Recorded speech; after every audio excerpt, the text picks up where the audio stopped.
The steak hit the dirt with a dull thud. Grease splattered across my white sneakers while my son Logan stood over me, his face twisted into something I didn't recognize. "Want meat, Mom?" he said loud enough for everyone to hear. "Go chew it at the shelter where you belong." The backyard went silent. Smoke from the grill drifted between us. 30 people watched, forks frozen halfway to mouths, beer bottles suspended in midair. My ex-husband Russell burst out laughing from the far table where he sat with his new wife Paige. Their friends joined in, the sound sharp and cruel. My hands shook over the empty paper plate. Heat crawled up my neck, but I didn't cry.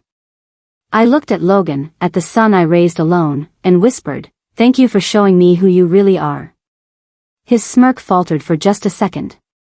Then he shrugged and walked away. I stood slowly, brushed the grease stains from my jeans, and headed toward the house. Behind me, someone muttered about me being dramatic. Paige said something about sensitivity. I kept walking. Inside, I pulled a sealed envelope from my bedroom drawer. When I returned to the yard, Russell was still grinning. I placed the envelope beside his beer bottle and said calmly, "Enjoy the food while it's still free." Then I left my own barbecue. If you're watching this video, please like, subscribe to the channel, and tell me in the comments where you're watching my revenge story from. I want to know how far it has traveled.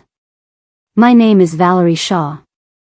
I am 52 years old, and until 10 minutes ago, I believed family meant something.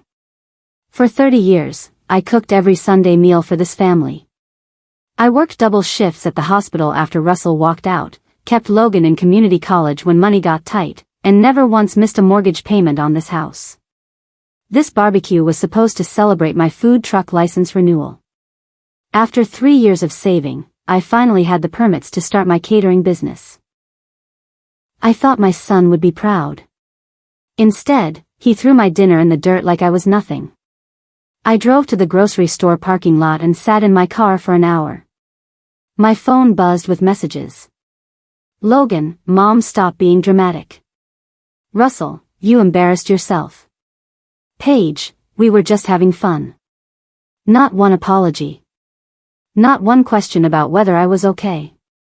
I turned off my phone and drove home to an empty house. The quiet felt different now, heavy with something I couldn't name yet. That night, I opened my laptop and started a document titled Evidence. I wrote down everything that happened, every word Logan said, every laugh from Russell's table. I didn't know what I would do with it yet. But something inside me had shifted, and I knew this wasn't over. 3 months earlier, Logan started spending more time at Russell's new house. He came home from those visits different, using phrases that sounded like Russell. "Mom, you don't understand business." "Mom, Paige says you're making bad financial choices." I ignored it at first. Divorced parents deal with this, kids caught between two homes. But then Logan started pushing me to update my paperwork. He said it was for tax purposes, that Paige knew an accountant who could help. When I said I had my own accountant, his face hardened. "You never listen to anyone," he snapped. "That's why Dad left." The words stung, but I let them go. I had learned over the years that arguing with Logan when he was in a mood just made things worse. Still, something felt wrong. He was 26 years old, working part-time at a sporting goods store, but suddenly acting like a financial expert. One evening, I overheard him on the phone in the garage.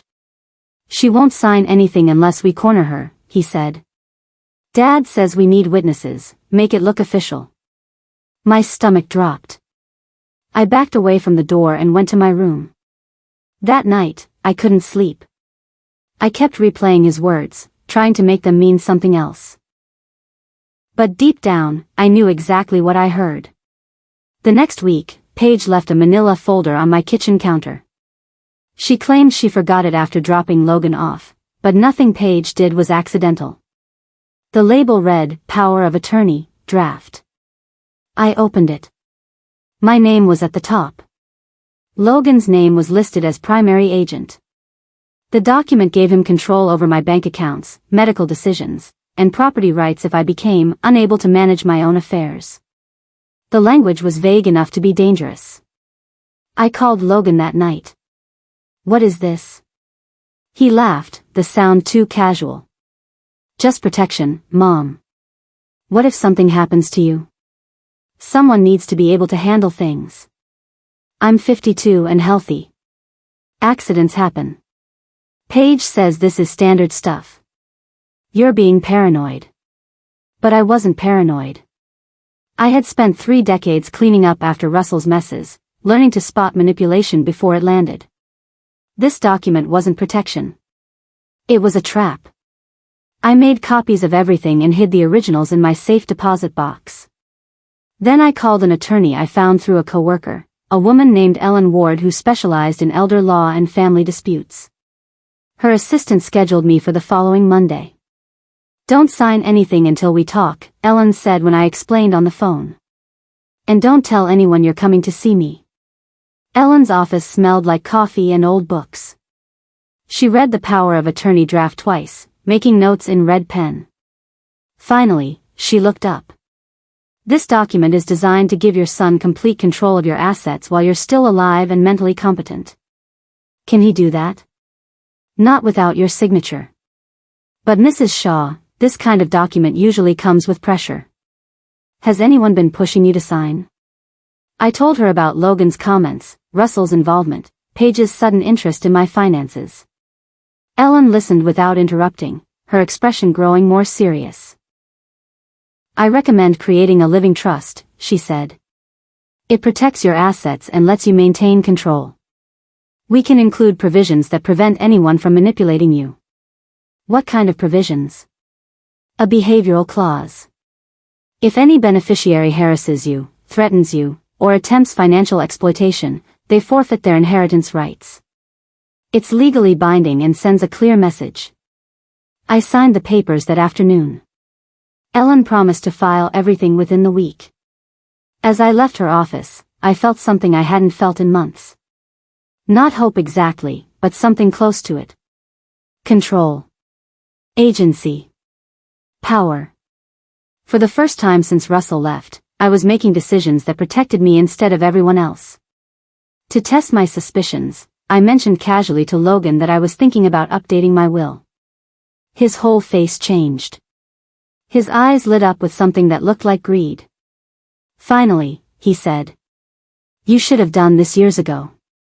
He didn't ask how I was feeling. Didn't ask if I needed help with anything. Just wanted to know what he would get. I kept my voice neutral. "I'm meeting with someone next week to discuss options." "I should come with you," Logan said immediately. "Make sure you don't get ripped off." "I'll be fine." "Mom, you don't know how these lawyers work. They prey on old people who don't understand contracts." Old people. I was 52. But in his mind, I had already become someone who needed managing, someone too confused to handle her own life. The realization hurt more than I expected. That evening, my cousin Brenda called. "Val, I need to show you something." She sent screenshots from a group chat. Logan had written, "Mom's finally updating her will. Once we get the house in my name, we can flip it by spring. Paige already talked to a realtor." Russell replied with a thumbs up. Paige sent laughing emojis. I printed every screenshot and added them to my evidence folder. Then I texted Brenda, "Thank you. Don't tell anyone you sent these." She replied immediately, "I'm sorry I didn't tell you sooner. I thought they were just talking." They weren't just talking. They were planning. And I was done being their target. I spent the next month watching and documenting. Every conversation with Logan got recorded on my phone. Every text message got screenshotted. Every strange bank alert got printed and filed. Small amounts started disappearing from my checking account. $20 here, $50 there. Amounts small enough that I might not notice, but big enough to add up. When I called the bank, they confirmed someone had been using an old debit card I thought I'd canceled. "Do you want to file a fraud report?" the banker asked. "Not yet," I said. "Just freeze that card and send me the transaction history." Logan had been using my card at gas stations and restaurants. Sometimes 3 times a day. When I confronted him, he acted offended. I'm your son. You said I could use it for emergencies. Is beer an emergency? You're being petty. But I wasn't being petty. I was being careful. Every transaction went into my evidence file. Every lie got documented. Ellen had warned me that if this went to court, I would need proof of a pattern.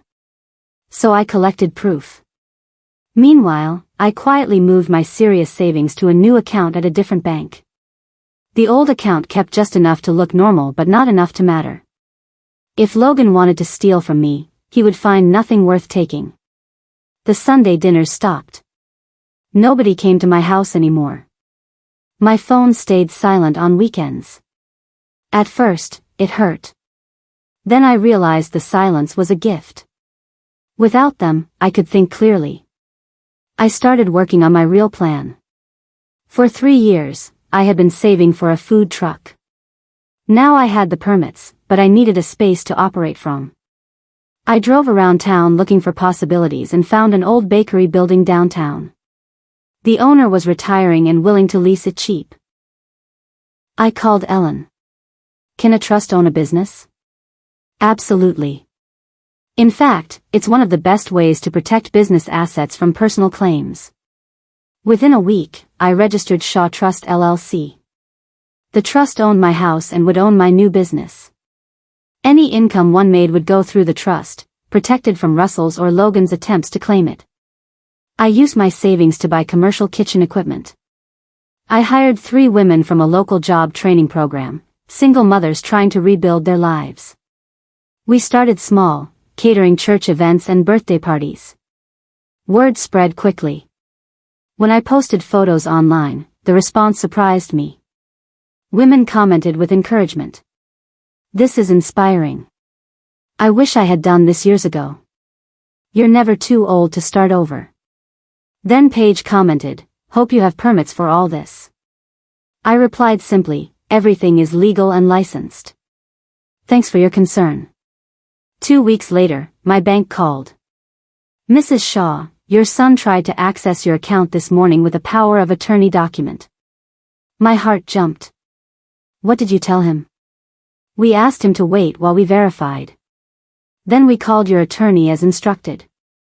Ms. Ward confirmed the document isn't valid. We sent him away.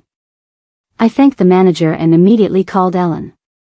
He tried to use that fake power of attorney. Good, Ellen said. Now we have documented proof of attempted financial exploitation. Save any emails or texts where he mentions this. It strengthens your case. That afternoon, Logan called me screaming. You made me look like an idiot at the bank. They treated me like a criminal. You tried to access my account without permission. I'm your son. I shouldn't need permission. Actually, you do. That's how banks work.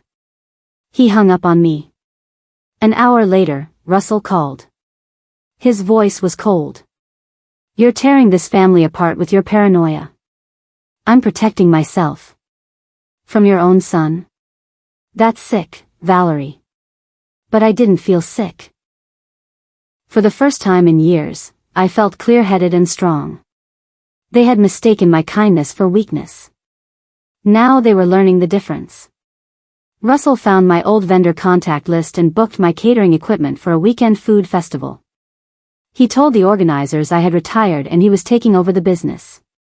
When the festival manager called to confirm, I was confused. I didn't retire, I said. And I didn't authorize anyone to use my equipment. Oh. Long pause. Mr. Shaw said he owned the business now. Mr. Shaw doesn't own anything. I do. Through Shaw Trust LLC. I showed up that Saturday morning with my new team. The festival manager looked embarrassed. I'm so sorry, Mrs. Shaw. Your husband, ex-husband, was very convincing. He usually is. She gave me the prime booth space Russell thought he had secured. When he arrived an hour later expecting to set up, security informed him the spot was taken. I watched from across the food court as he argued with the manager. Paige stood beside him, arms crossed, face red. They left without speaking to me. My crew and I spent the day serving pulled pork sandwiches and homemade coleslaw. We sold out by 3 in the afternoon. Customers kept asking when we would be back. Several handed me their business cards for future catering jobs. That night, Logan sent a nasty text. "You humiliated Dad today. He was trying to help you and you stabbed him in the back." I didn't respond. There was nothing left to say. They invited me to Russell's house to talk things out. I knew it was a setup, but I went anyway. When I arrived, Logan and Paige sat on either side of Russell like lawyers at a deposition. Russell started immediately. "You're ruining this family with your paranoia and spite." I set my phone on the coffee table. "Is that what you think? You turned the bank against Logan. You stole the festival gig from me. You're acting crazy." I pressed play on my phone. Russell's own voice filled the room, a recording from months ago that Brenda had captured at a family gathering. "She won't sign unless we pressure her in front of people. Once we get the house in Logan's name, we flip it fast before she changes her mind." The room went silent. Paige's face drained of color. Logan stared at the phone like it was a bomb. Russell's mouth opened and closed without sound. I picked up my phone and stood. I'm not paranoid. I'm prepared. There's a difference. As I walked to my car, Logan followed me. "Mom, wait. That recording doesn't mean what you think. It means exactly what I think. We were just talking. We weren't serious." I turned to face him. "You threw my dinner in the dirt and told me to eat at a shelter. Does that sound like joking?" He had no answer. I drove away. The weeks after that confrontation were lonely. Relatives stopped calling. Paige spread rumors that I was losing my mind, that I had become bitter and vengeful. Some people believed her. A few cousins unfriended me on social media. But my business kept growing. Shaw Trust LLC got a write-up in the local newspaper. The reporter interviewed me and 2 of my employees, women who talked about second chances and new beginnings. The article ran with a photo of us smiling behind trays of food. Comments poured in online. Women wrote, "I needed to read this today. You're an inspiration. Never too late to start over." Then I noticed other comments. People from town pointing out that Russell Shaw had tried to steal his ex-wife's business. Someone shared the story of him booking the festival under false pretenses. His reputation started cracking. His construction company lost a contract the following week. The client mentioned seeing the news article and feeling uncomfortable working with someone who took advantage of family. Russell blamed me, sent angry texts demanding I print a retraction. I blocked his number. My life felt lighter every day. Logan moved out of Russell's house after they argued about money. He showed up at my door at midnight, drunk and angry. "You need to fix the trust thing, Mom. Dad says you're keeping money that belongs to all of us." I handed him a glass of water. "There is no us anymore. You made that clear. I'm your son. Then act like it." He threw the glass against the wall. It shattered, water spreading across the floor. I stayed calm. "Leave now, or I call the police." "You do that? To your own son?" "Yes." He left, slamming the door so hard the frame cracked. I cleaned up the glass and called a locksmith first thing in the morning. By noon, I had new locks and a security camera installed above the front door. Ellen called that afternoon. "I heard about last night. Brenda told me." "Are you okay?" "I'm fine. But I want a restraining order if he comes back." "We can do that. But Valerie, it might push him further away." "He's already gone," I said. "I'm just making it official." Paige called pretending to be concerned. "Russell's bank account got frozen because of your trust documents. He can't pay his mortgage. Then he should call his lawyer." You're really going to let him lose his house? I'm not doing anything to him. He created his own problems. She tried guilt. She tried anger. When nothing worked, she hung up. An hour later, my cousin Brenda called again. I have something else to show you. She sent bank records. Small transfers from my old catering account to Russell's personal account, dating back 6 months. Amounts I never authorized. Amounts I never noticed because they were always under $100. How did you get these? I asked. I work at the credit union, Brenda said quietly. I shouldn't be sending this, but you deserve to know. I forwarded everything to Ellen with one sentence, more evidence of theft. She replied within minutes, perfect. This proves ongoing financial exploitation. We can use it in court. Court-mandated mediation arrived like a storm. Russell and Logan sat across from me with their lawyer, a young man who looked nervous. Ellen sat beside me, calm and prepared. The mediator reviewed the case. Mr. Shaw and Mr. Shaw Jr. are claiming they contributed to the property and business, therefore deserve partial ownership. Ellen placed a folder on the table. Mrs. Shaw has documentation proving the house was purchased solely with her income and a loan in her name only. The business was registered and funded entirely by her. No contributions were made by either Mr. Shaw.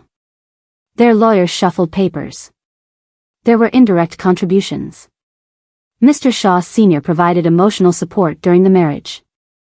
Ellen didn't blink. Emotional support isn't a legal basis for property claims. She presented the living trust, the behavioral clause, my evidence folder with recordings and screenshots. The mediator read through everything silently. Finally, he looked at Russell and Logan. The behavioral clause clearly states that any beneficiary who harasses or attempts financial exploitation forfeits all claims. Based on this evidence, that clause has been triggered. Russell's lawyer whispered something. Russell shook his head, face red. Logan stared at the table. The mediator continued. I'm recommending the court uphold Mrs. Shaw's trust and business ownership. All claims by Mr. Shaw and Mr. Shaw Jr. will be dismissed. We left the building in silence. Ellen squeezed my hand. You did it. The court ruling came 2 weeks later. Everything stayed in my name through Shaw Trust LLC. Russell's claims dismissed. Logan's name removed as any kind of beneficiary. Page's invoices for consulting services rejected as fraudulent. I walked out of the courthouse feeling like I could breathe again. The weight I had carried for months lifted. My phone buzzed with a text from Brenda, I'm proud of you. Russell's construction business collapsed a month later. The reputation damage proved too severe. Clients canceled projects. New contracts dried up. Page left him, moving back to her mother's house 3 states away. Logan tried to start a food truck business to compete with me, but nobody would lease him commercial space. Word had spread about what he did. Small towns have long memories. Meanwhile, Shaw Trust LLC won a community grant for our job training program. $5,000 to expand our apprenticeships. The mayor presented the check at a public ceremony. Reporters took photos. Someone asked me what inspired the business. I wanted to build something that couldn't be taken away, I said. Something that helps women who've been knocked down get back up. Logan appeared at my back door on a Tuesday morning. I almost didn't answer. But something in his posture looked different. Smaller. Defeated. Mom? His voice cracked. I opened the door but didn't invite him in. What do you want? I threw your steak on the ground. He couldn't meet my eyes. I said horrible things. I treated you like you were nothing. I waited. He wiped his face with his sleeve. I threw away more than a steak, didn't I? I threw away my mom. The words hurt, but they also healed something. I nodded slowly. You did. Can I fix it? I don't know yet. He looked up. Can I try? I'll do anything. I thought about it for a long time. You can volunteer at Shaw Trust. Washing dishes, taking out trash, whatever needs doing. No pay. No special treatment. Show me through actions, not words. Okay. He nodded quickly. Okay. When do I start? Tomorrow. 6 in the morning. He showed up early. For the first time in years, he showed up. Logan worked quietly for weeks. He scrubbed pans until his hands were raw. He hauled trash bags and mopped floors. The women on my crew watched him suspiciously at first, but gradually their attitudes softened. One morning, Naomi, one of my apprentices, asked him to help move a commercial oven. He didn't complain, just helped lift and position it. When they finished, she said, "You know, my son is your age. I hope if I ever mess up, he gives me a second chance like your mom is giving you." Logan nodded. "I don't deserve it." "None of us deserve the grace we get," Naomi said. "That's what makes it grace." I watched them from the kitchen window. Something inside me loosened. I wasn't ready to forgive everything yet, but I could see a path forming. Maybe someday we would be okay again.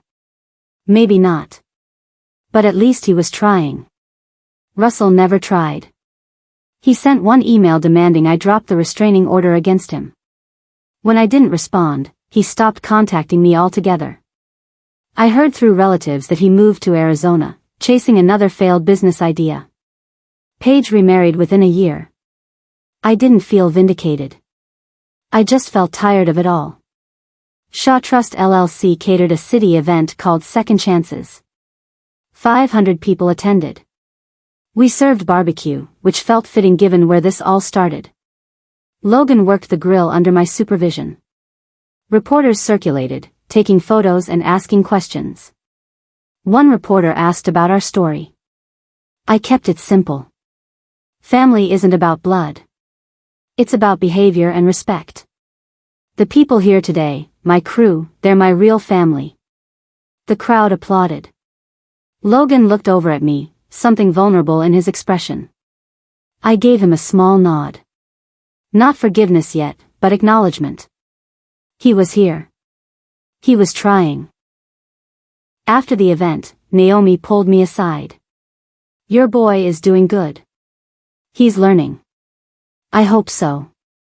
You gave him something most people don't get," she said. "A chance to become better. That takes strength." I thought about that later while cleaning up.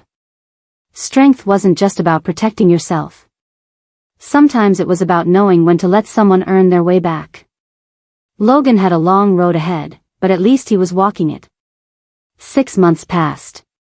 Shaw Trust LLC expanded to a second location. We hired 8 women now, all learning culinary skills and business management. Several had moved on to jobs at restaurants and hotels. Others stayed with us, becoming leaders in the program. Logan earned a small paycheck after 3 months of volunteering. He moved into a modest apartment and started community college, studying business management. We had coffee once a week, careful conversations that slowly rebuilt trust. One morning he asked, "Do you think you'll ever really forgive me?" I considered the question. "I don't know. But I'm willing to keep trying if you are." "I am. I promise I am." We sat in silence for a while. Then he said, "I'm sorry I laughed when Dad laughed. I'm sorry I chose them over you. I'm sorry for all of it." "I know. Do you forgive me?" "Ask me again in a year," I said. "After I see who you become." He nodded, accepting that. Some things couldn't be rushed. Russell called out of nowhere on a Thursday night. I almost didn't answer, but curiosity got the better of me. "Valerie." His voice sounded older, tired. "I heard about your business. About the grant. What do you want?" Long pause. I wanted to say I was wrong. About a lot of things. I didn't respond. I got greedy. I let Paige convince me we could cash in on your success. I turned Logan against you. I'm sorry. The apology felt empty, too late. Okay. That's it? Just okay? What else do you want me to say, Russell? That it's fine? That we can be friends now? No. I guess not. He sighed. I just wanted you to know I realize what I did. For whatever that's worth. It's worth something, I admitted. But it doesn't change anything. We hung up. I deleted his number from my phone. That chapter was closed for good. A reporter from a regional magazine contacted me about a feature story. They wanted to write about Shaw Trust LLC and our mission to help displaced women rebuild their lives through culinary training. The article ran with a full-page photo of our team. The headline read, "From Betrayal to Business, How Valerie Shaw Built Her Second Act." The story went viral online. Women across 3 states reached out, asking how to start similar programs. I spent weeks answering emails and phone calls, sharing what I had learned. Several investors expressed interest in helping us expand. By year's end, we had funding to open locations in 2 other cities. Each one would train 10 women at a time, providing paid apprenticeships and job placement. Logan helped with the expansion planning. He had finished his first semester of college with good grades and was learning about business operations. Watching him work, I saw glimpses of the boy I raised, the one I thought I'd lost. I'm proud of you, I told him one day. He looked up, surprised. Really? Really? His eyes filled with tears. I've been waiting a year to hear you say that. We hugged for the first time since the barbecue. It wasn't perfect. Too much pain still existed between us. But it was a start. On the anniversary of that awful Sunday, I hosted a barbecue at Shaw Trust. We invited all our apprentices, graduates, and supporters. 50 people showed up, filling the parking lot with laughter and music. Logan manned the grill, carefully watching temperatures and timing. He had learned a lot over the past year, about cooking and about humility. When someone complimented the food, he pointed to me. My mom taught me everything. Naomi made a toast. To Valerie, who showed us that falling down isn't the end. It's just the beginning of getting back up. Everyone cheered. I felt tears on my face but didn't wipe them away. These were good tears, healing tears. Later, Logan and I stood by the grill together. Do you remember what you said to me that day? I asked. He looked down. Every word. I'll regret it for the rest of my life. I forgive you. He turned to me, eyes wide. You do? I do. You've earned it. We stood there together, father and son relationship rebuilt through consistent action rather than empty words. The evening sun cast long shadows across the parking lot. Somewhere in the distance, I heard someone laugh. It sounded like freedom. Shaw Trust LLC became everything I dreamed and more. We trained over 60 women in 3 years. Most found stable jobs in the food industry.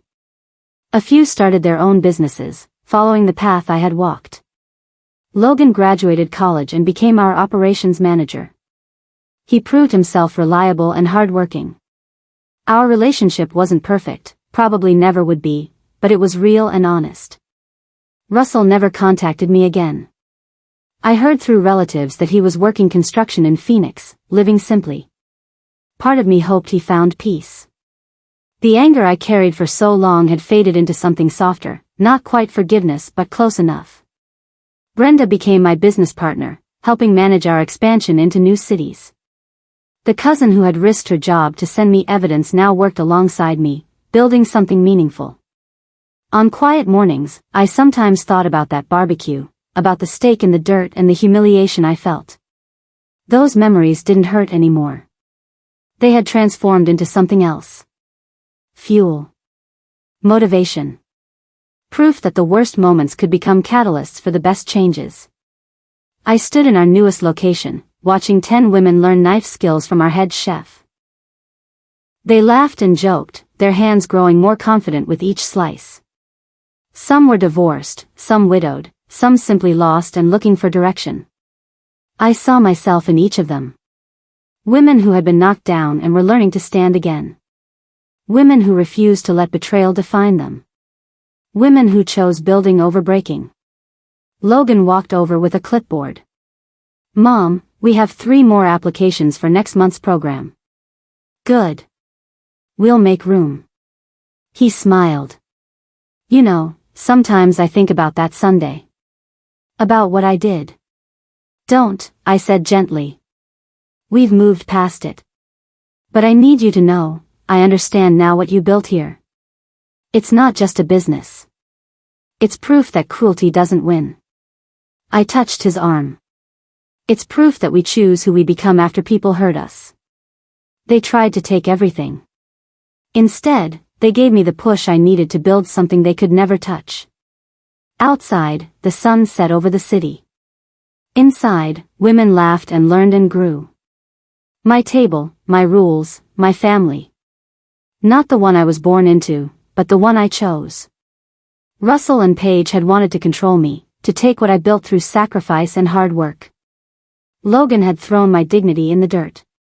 They all expected me to crumble, to beg, to disappear. Instead, I became more than I ever imagined. The revenge they feared never came in the form of cruelty or spite.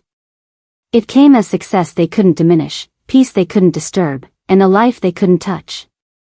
They lost their grip on me. I found my purpose. And that made all the difference. I'd love to hear your thoughts. What does family mean to you? Please share below and subscribe to this channel for more stories like mine.